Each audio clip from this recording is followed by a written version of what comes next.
Amém?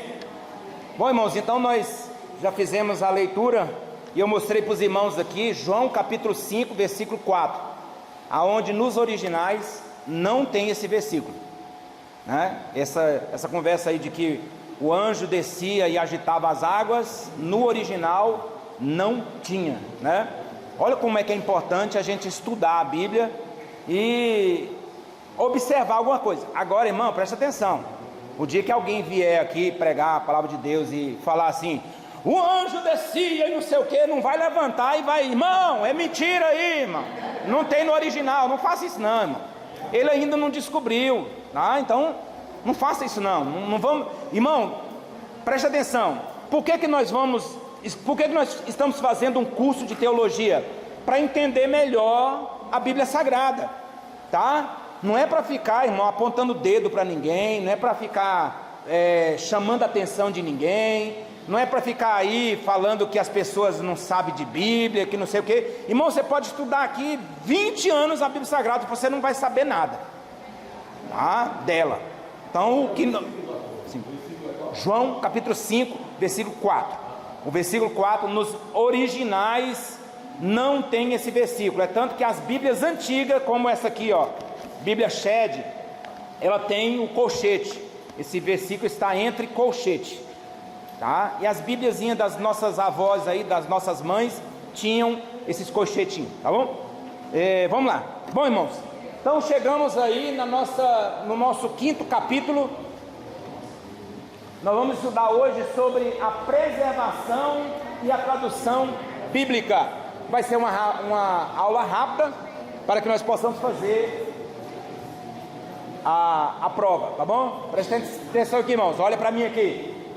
Então vamos lá, irmãos. Primeiramente, ele dividiu aí em alguns pontos importantes sobre a questão da palavra de Deus. Por que a Bíblia, irmãos, ela foi preservada? E desde o início nós estamos falando aqui que a Bíblia, se ela fosse um livro qualquer, ela estaria hoje em uma biblioteca, ela estaria encostada. Mas, irmãos, a Bíblia, ela é sobrenatural. E nós vamos ver aqui o porquê que a Bíblia, ela ainda, né? E ela nunca vai ser esquecida, ela vai ser deixada de lado. Primeira coisa, irmãos, é porque Deus, o Deus que ditou essa Bíblia, é Ele que se responsabiliza por ela.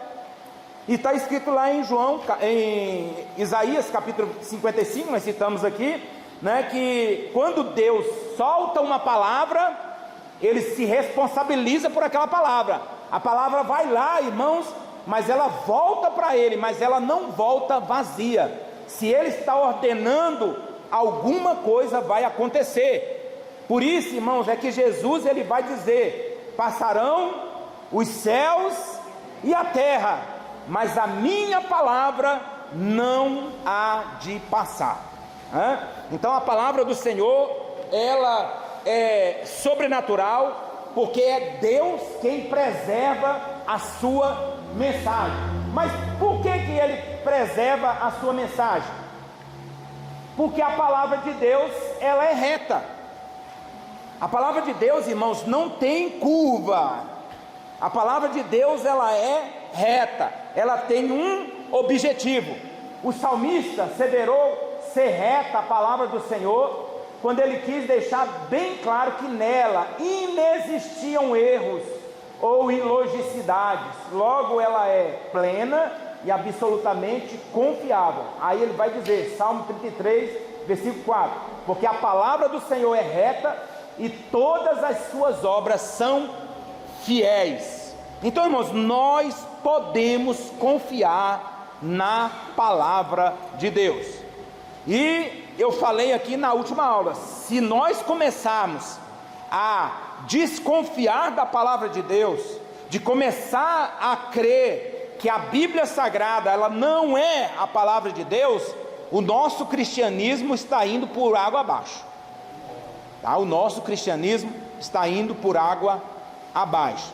E nós, irmãos, somos conhecidos porque nós cremos em Deus. e nós cremos no que ele falou, tá? Então, se ele falou, vai acontecer. Se ele falou, e ele mesmo, irmão, ele vai dizer que ele não é homem para que minta, e nem filho de homem para que se arrependa. Então, irmãos, a palavra do Senhor, ela é reta, né? Esse teólogo aqui, Donald Gray Banhausen, né? Ele vai dizer dessa forma: o caminho mais curto para se entender a Bíblia é aceitar o fato de que Deus está falando em cada linha da Bíblia, tá? Em cada linha da Bíblia. Ah, pastor, e esse texto o senhor citou? Temos aqui lições para tirar disso aí, tá? Ainda que seja ali um conto que se contava, uma história que se contava entre os judeus, quem foi que chegou lá? Foi anjo ou foi o dono dos anjos? Foi o dono dos anjos. Ah, eu não tenho ninguém, Senhor, para me levar até... Obrigado. Eu não tenho ninguém para me levar até lá. E Jesus, era como se Jesus estivesse dizendo: eu não estou te mandando ir lá, eu estou te mandando levantar e andar. Então, irmãos, tudo na Bíblia Sagrada tem um porquê, e nós temos que crer na Bíblia Sagrada, porque ela é reta. Além disso, a Bíblia, ela também é pura, né? Provérbios 30, versículo 5 vai dizer: toda palavra de Deus é pura, escudo é para os que confiam nele. Porque fez o sábio, no caso aqui, sábio Salomão, essa assertiva? Ele confiava na inerrância da Sagrada Escritura. Ao afirmar serem essas puras, estava reafirmando: elas não comportavam nenhum erro, são as mais alta expressão da verdade. Então, irmãos, nós estamos chovendo no molhado aqui daquilo que nós falamos anteriormente. Nós temos que crer. O sábio Salomão, ele estava falando isso aqui porque tinha uma razão. Ele cria na palavra do Senhor, ele esperava na palavra do Senhor. Além disso tudo também, né, Matthew Henry, né, esse rapaz aqui, grande escritor, grande teólogo, eu imaginava que Matthew Henry, ele era de uns tempos aí, de 1800, né, de 1900, por aí assim. Não, ele foi muito antes, né, disso aí. Aqui tem, né, não tem aqui quando é que ele viveu, mas era a época ainda que se usava esses cabelinhos aí, né? Foi uma época aí, John Wesley também usava, outros usavam também.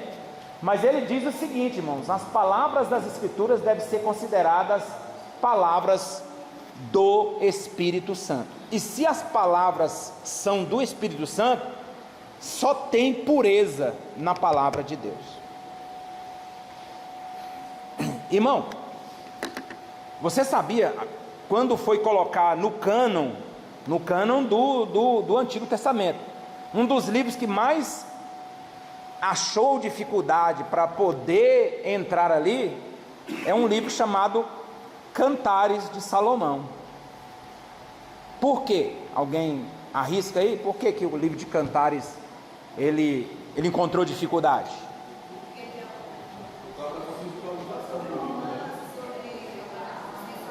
Irmão, se um cidadão que tem a mente poluída lê o livro de Cantares, irmão, ele vai ficar sonhando, ele vai ficar ali imaginando o que acontecia ali naquele lugar. Sendo que o livro de Cantares, você tem que trazer um verdadeiro amor, olhar o livro de Cantares como um verdadeiro amor de um homem para com uma mulher. E eu posso simbolizar aquilo também? Posso simbolizar. Eu posso simbolizar. E muitos simbolizam do amor de Jesus Cristo pela sua igreja. Agora, se é o amor de Jesus Cristo pela sua igreja, eu vou pegar só aqueles textos lá, irmão, né? Ele falando aqueles negócios lá. Então, irmão, nós não podemos, do mesmo jeito que o Espírito Santo, o nome já está dizendo, ele é santo, nós precisamos também ser santos. Quando nós lemos a palavra de Deus, quer ver um exemplo, irmãos? Eu estava na minha, todo ano, graças a Deus, eu faço a leitura toda da Bíblia, né? Então, aí agora eu estou lendo ali em Números. Irmão, foi pego um cidadão lá que estava, tinha quebrado, foi pegar uns gravetos no dia de sábado, e Deus ordena que ele fosse tirado fora do arraial e apedrejado. Deus ordena. Irmãos, se a gente for começar a olhar essas coisas, daqui a pouco nós vamos dizer que pasmem, tem teólogos e tem igrejas nos nossos dias que diz que o Deus do Novo Testamento é um e o Deus do Antigo Testamento é outro. O Deus do Antigo Testamento, ele era carrasco, é o jeito deles dizer, irmão. E o Deus do Novo Testamento, ele é um Deus de amor. E não existe isso, irmãos. Se você for estudar, né, pastor Giovanni, sobre a questão das dispensações, você vai ver, talvez nós vamos entrar nesse assunto aí no decorrer do nosso estudo. Você vai ver que em todas as dispensações, Deus agia de uma forma. No Antigo Testamento, irmãos, ali nas dispensações que teve, preste atenção nisso, Deus, ele agia de diversas formas. Era o jeito de Deus trabalhar. A lei que ele tinha colocado para o seu povo, no caso ali para Israel, deveria ser cumprida de qualquer maneira. E mesmo com a rigidez de Deus, o povo não cumpriu a lei e foram tirados da sua própria terra. Então hoje, irmãos, hoje nós estamos no tempo da graça, né? Que muitos estão aí dizendo, não, irmão, o tempo da graça é uma beleza, mas Deus tem o seu jeito de trabalhar. Se você notar ali em Atos dos Apóstolos, você vai ver que um marido e uma mulher foram fulminados porque mentiram para Deus. Aí eu pergunto, quantos estão mentindo hoje para Deus? Muitos, e infelizmente, irmãos, não vou apontar para o nosso púlpito aqui, irmão, mas eu vou apontar nos púlpitos de igreja, mentindo. Por que não é fulminado? Ali já não era o tempo da graça? Irmão, preste atenção, Deus, ele trabalha do jeito que ele quer, da maneira que ele quer, no horário que ele quiser, irmão, Deus, ele faz do jeito que ele quiser. E aí voltando para o que nós estamos falando, nós temos que manter a nossa pureza. E nós só mantemos conseguimos manter a nossa pureza se nós estivermos embasados, edificados e andando na palavra de Deus. O salmista, ele vai dizer o quê? Escondi a tua palavra lá no meu guarda-roupa.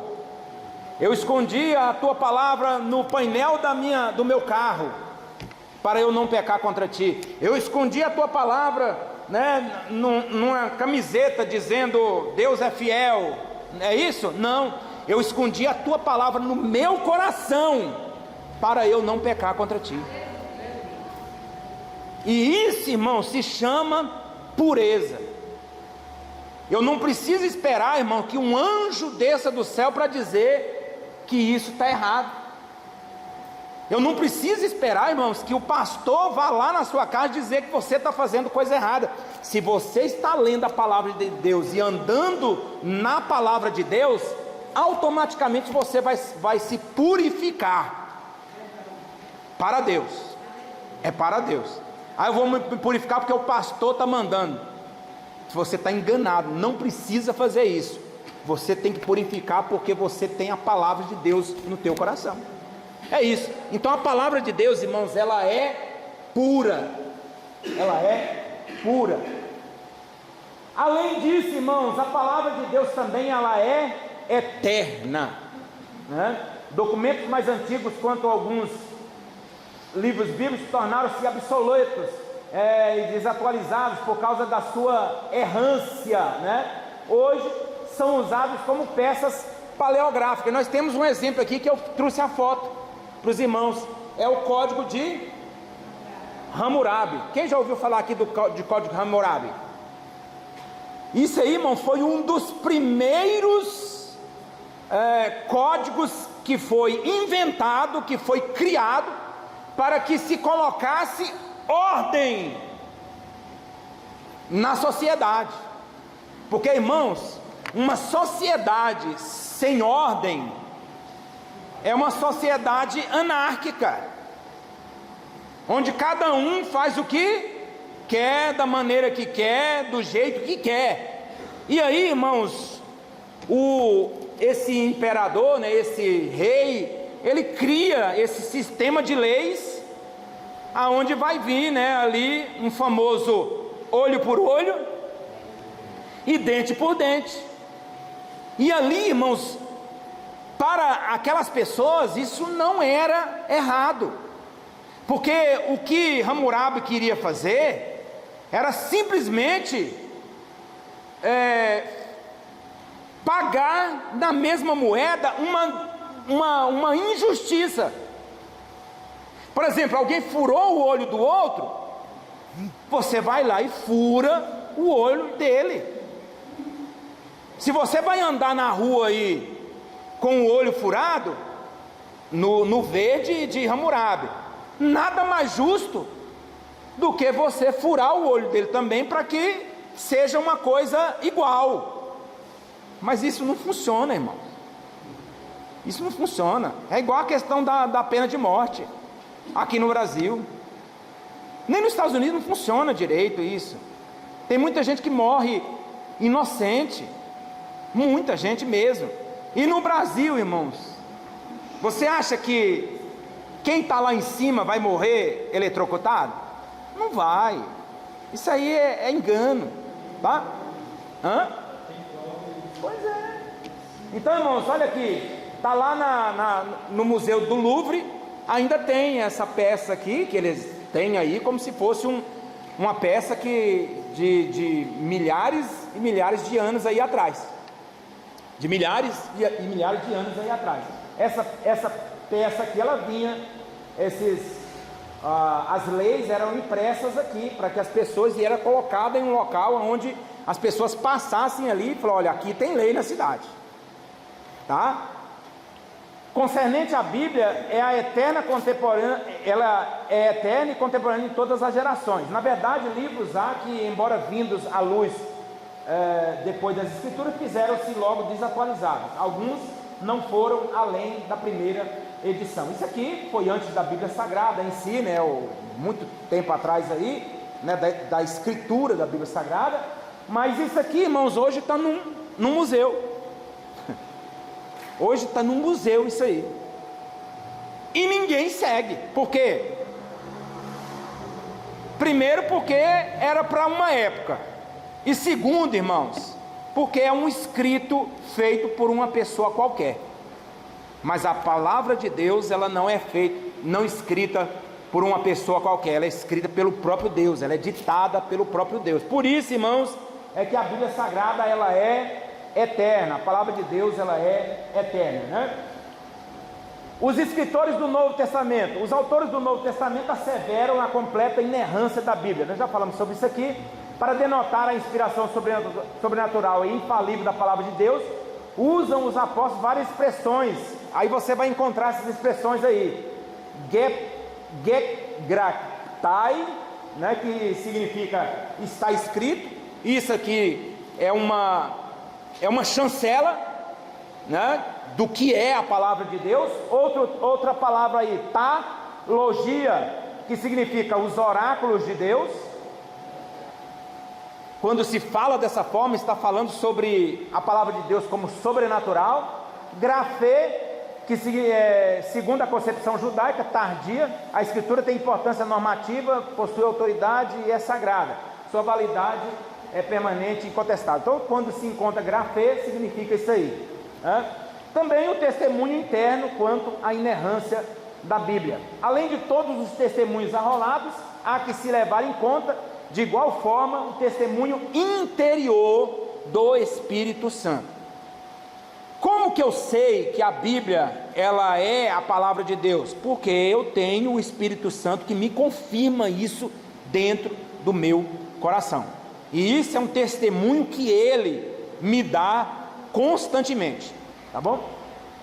E aí nós temos os testemunhos externos, né? Temos Tomás de Aquino, esse menino bonito aqui, né? Ele diz assim, ó: em parte alguma pode haver falsidade no sentido literal das escrituras sagradas, tá? Outro também que dá testemunho é Agostinho. Ele diz o seguinte: creio firmemente que nenhum daqueles autores errou em qualquer aspecto quando escreveu. Martinho Lutero, ele vai dizer: aprendi a atribuir infalibilidade apenas aos livros canônicos, de forma que creio confiantemente que nenhum de seus autores cometeu erros, apesar de que Martinho Lutero não cria que Tiago era uma carta canônica, né? Mas era o ver de Martinho Lutero, porque ele diz que chocava com Romanos, tá? Chocava com Romanos, mas era o ver de Martinho Lutero. Irmãos, quem tem a maior autoridade na Bíblia Sagrada não é nenhum desses teólogos aí. Quem tem a maior autoridade se chama Espírito Santo. É Ele quem tem a maior autoridade.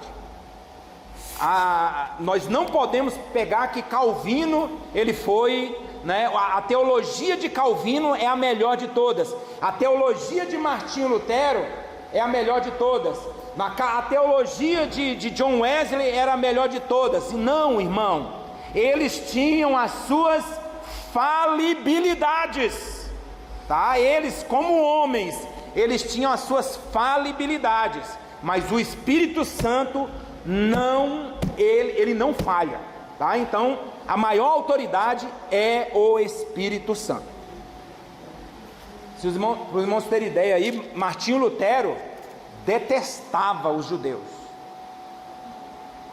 Ele dizia que todos os judeus deveriam ser mortos, tá?